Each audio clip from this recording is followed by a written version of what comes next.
Now going back to pipelines, what essentially we have is a series of steps that are going to be applied to our data set. But what if we have in our data set different columns or different features need to undergo a different transformation process? This is often going to happen because in our data set we might have numerical data, we might have categorical data, we might even have text data. And all these different types of data need to undergo a separate transformation process.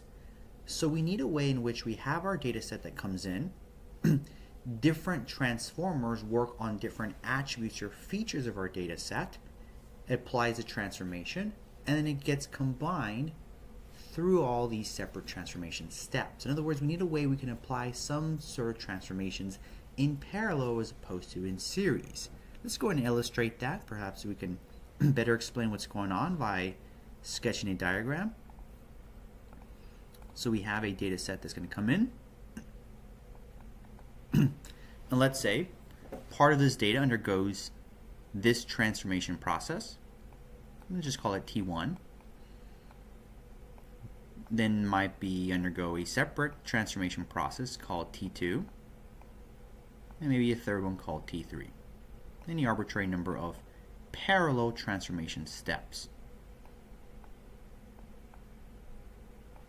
Then after it's undergone these three separate transformation steps that occur in parallel, we'd like to, of course, combine them all together and then have that be fed to maybe a predictor here to make predictions. Train a predictor to make predictions. So we need a way to do these steps in parallel, which is different than pipelines, which does everything in series. We can actually do that in scikit-learn. It's called feature unions.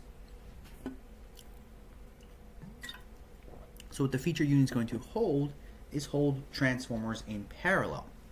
It's going to undergo the transformation process in parallel and combine the result at the very end. Hence the name feature union. It's going to unionize the different features that the transformers are working upon.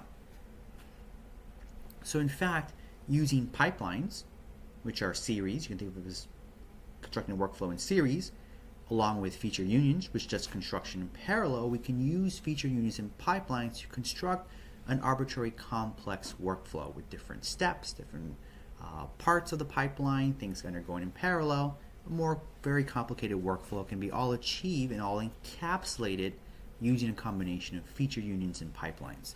So that's why I find it's very useful to construct a diagram of what's going on so you can understand what you need for the different steps. Do you need a pipeline? Do you need feature unions? And how to best combine them to encapsulate your entire workflow to go from raw data so you can train a predictor and you can easily make predictions and use your model just by encapsulating all the steps into one estimator. All right. So let's see this in action. So for this example here, we're going to best sketch it out here. So here comes our data set. And then in one transformation process, we're going to scale our data. Scale. Then we're going to apply something called PCA, which is a type of transformer that looks to devise a different set of features or characteristics for a data set. We'll discuss what really is going on with PCA in a future lecture, but consider it a second step, a second transformation step that we must undergo, that we need to undergo for this workflow. But at the same time, we also want to use a process called selector, select k-best. And that's a transform that's going to select the k-best features based upon some sort of metric. So this is a k-best here.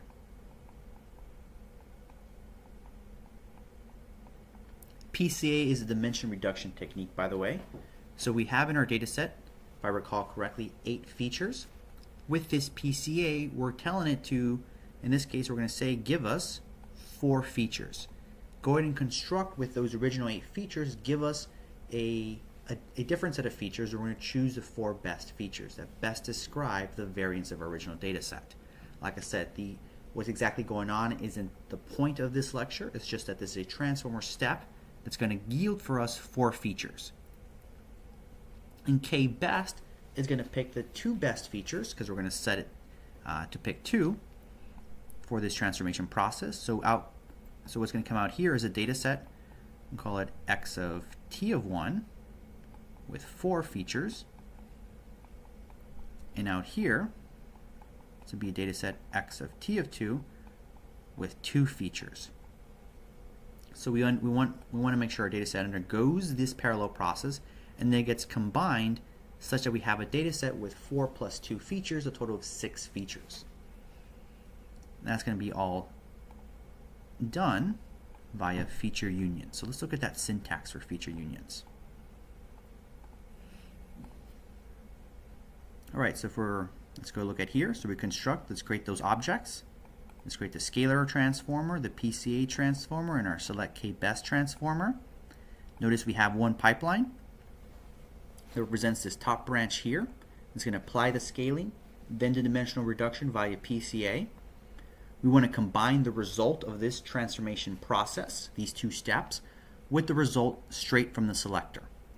And that's going to be done via feature unions. So we import feature unions. The syntax is very similar to pipelines, so we pass it a list of steps. Notice the order of these steps no longer matter because the process is in parallel. So we just call the first step, we call it the PCA pipe. So this step there, and the second step is the selector. As I said before, it doesn't matter the order because this is done in parallel. Those 2 outputs from those 2 transformation processes get combined together, hence named feature union. So this is all one step in our pipeline. So now we have this is our predictor here, call it P. So notice we have we have 3 transformers in total along with our predictor. But we're going to combine all these transformation steps by your feature union because that itself is now going to be considered a step in our workflow. And then we can go ahead and combine this new step, what's circled in red, with our predictor. Oh, a little hard to draw there because I'm running out of space. Let me see if I can zoom out. Yep. Okay, so let me just rewrite this, what's going on. So we went from all these steps, so now we have, with the feature union, we'll call it F, and predictor. And this gets combined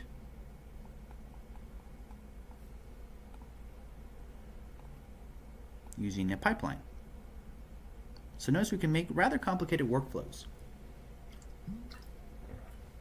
Because at first, we combined these 2 parts here, and I can perhaps highlight it. Let me highlight it in gold. These 2 transformers in sequence, in series, we encapsulated via pipeline. And then we used feature union to combine this pipeline with this transformer. So that's circled in red, so that's a new step, a new transformer that combines this entire process.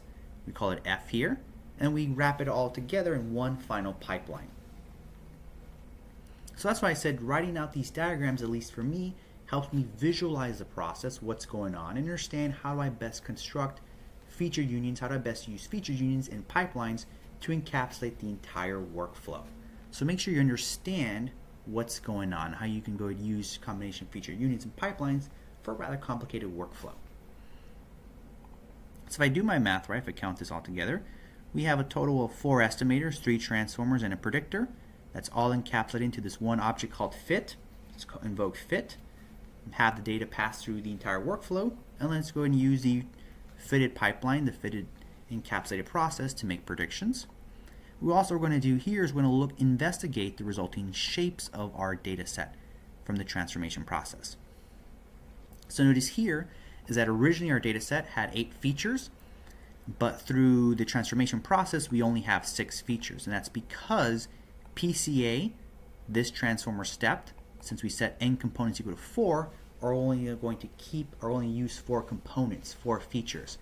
In our select k-best, we set it to keep 2 features, so 4 plus 2 is 6.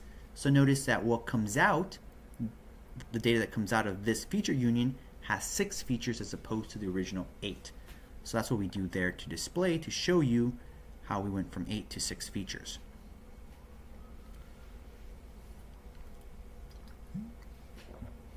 And I said before, let's not bog down and get too worried about what's going on with these transformers.